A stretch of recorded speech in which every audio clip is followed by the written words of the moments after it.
ఈ రోజు నా హృదయం చాలా భారంగా ఉంది. అలీగారు గురించి ఈ వార్త విని నమ్మలేకపోతున్నాను.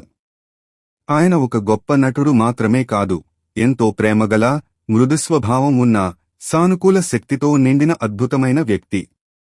సినిమా సెట్స్లో ఆయన ఉండటం మాత్రమే వాతావరణాన్ని మార్చేసేది.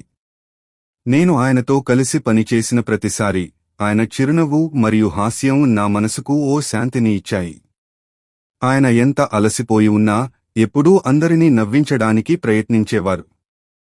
ఈరోజు తెలుగు పరిశ్రమ ఒక ప్రకాశవంతమైన తారను కోల్పోయినట్టుగా అనిపిస్తోంది. ఆయన లోటు ఎప్పటికీ నిండదు. నా ప్రార్థనలు ఆయన కుటుంబ సభ్యులు మరియు అభిమానులతో ఉన్నాయి. అలీగారు, మీరు ఎప్పటికీ మా జ్ఞాపకాలలో మరియు ప్రార్థనల్లో జీవిస్తారు.